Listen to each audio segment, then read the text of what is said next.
When I hit a certain age, my eyesight started to go. And it's funny because the doctor said to me, he's like, well, I'll be honest with you. He said, you must be 40. And I'm like, hello, I look so much younger. And he said, no, I can tell by your eyes. Because by the time you hit 40, what happens is your lenses have already been deteriorating since they're like 11 years old. And by that time, most people need reading glasses. Jack LaLanne passed away, my dear friend, at 96. He never, let me repeat that, he never wore reading glasses. What, really? Are you Superman? Well, remember that thing about Bugs Bunny and eating all those carrots? Well, Jack consumed a lot of carrots. And I don't know if that's the reason or not, but I'm going to give it up that that's part of the reason. So when we talk about juicing, I'm not talking about fruit juice, not talking about apple juice and pineapple juice, which are mostly sugar. Now, if you do like those juices, I'm going to tell you the best thing you can do is don't do store-bought, but juice it at home. There's two reasons. One, you know what's in it. And two, you save a whole lot of money. Have you been to a juice store? $5, $6 for an 8-ounce glass of juice. Baloney. You juice at home, it's pennies per serving. Wait, did I start to sound like an infomercial there? Well, I'm not selling you any particular juicer, but I'm going to tell you the concept of juicing. Now, you might say, but Forbes, there's no fiber in juicing. That's correct. You've taken out the fiber in the bulk. But I'll tell you what, the nutrients, the antioxidants, all the vitamins and nutrients get into your system, bam, like that. And what do you put into a juice? You can put carrots. You always put a little something to make it palatable. A little apple, little grape, little orange. But make sure your kale is there, or your spinach, or your celery, or your ginger. Oh my gosh. In fact, in the book, there's a couple of juicing recipes. My favorite, no need for reading glasses. That's 6 carrots. You can't consume 6 carrots. It's hard to eat that many. But in the juice, you can get the nutrients from 6 carrots, 2 stalks of celery, a beet. Let me tell you something. Okay, wait, I have a silly story to tell you. So I do love juicing. I got on kind of a beet craze. See, beets have a thing called nitrous oxide. They're very, very healthy for you. And every once in a while, I'll get a little extreme. I'm in New York City, and I go to the bathroom, and it's all red. And I thought, oh my God, I'm bleeding. So I called home, and I'm like, I think I'm in trouble. I think I'm bleeding. And the voice on the other end of the phone said, you're doing beet juice, right? I'm like, oh, that's why it's all red. That's pretty funny. So make sure if you do a lot of beet juice, just know some of your habits might change. You're not hurting yourself, but it will turn red.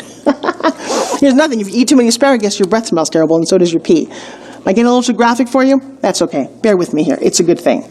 So that's my apple juice, my carrot apple juice recipe. You stick an apple, a beet, celery, and carrots. You want it to be a little zingy? Add a little slice of fresh ginger. Now, if you're somebody who has no idea what ginger is, go to the produce section and look for the absolute ugliest little thing you can find. That's fresh ginger. Slice a little piece of it off. You know what it's great for?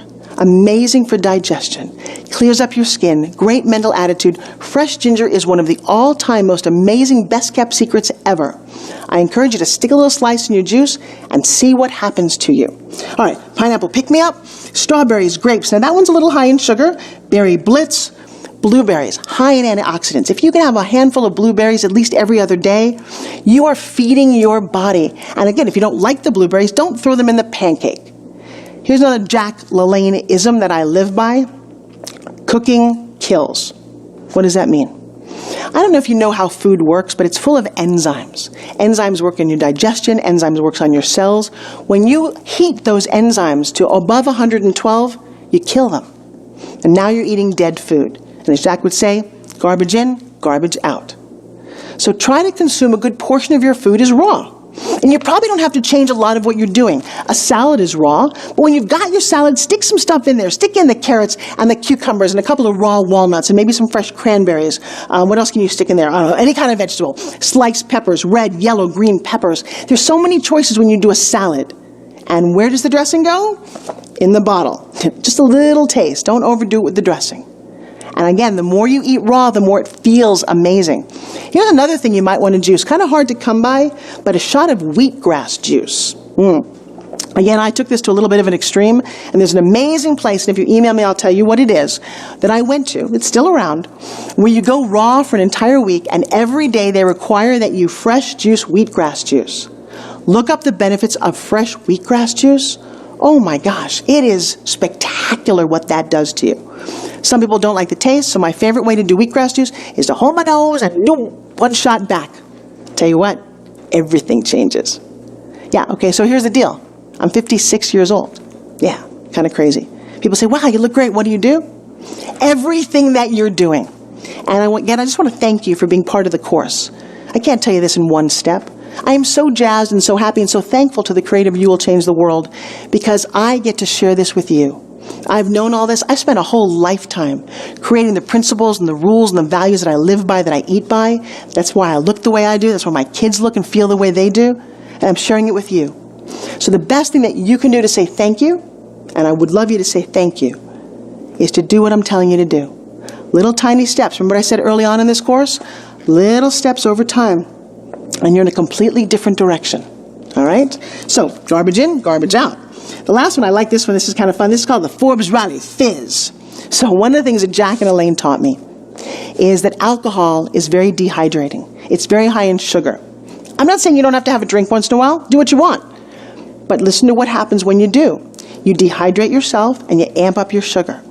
So I don't like to feel like a social outcast at a party, so I'll add a little seltzer to my fresh strawberry pineapple juice. And it looks like I have a drink. This way nobody bothers me, they don't ask a question, and I look kind of cool. Well, as cool as I can look. But I'll tell you what, it'll save you. Come New Year's, everyone is drinking and partying, and you want to look cool, add a little sparkling water to your juice. You'll look like you're drinking, but you'll keep your figure, you'll stay happy and healthy, and you won't have to make any more resolutions. You know what my annual resolution is? To be as happy, if not happier than I was last year. I don't need to go on a diet. You know why? Because I am finally fit. And so should you be. See you in the next lesson.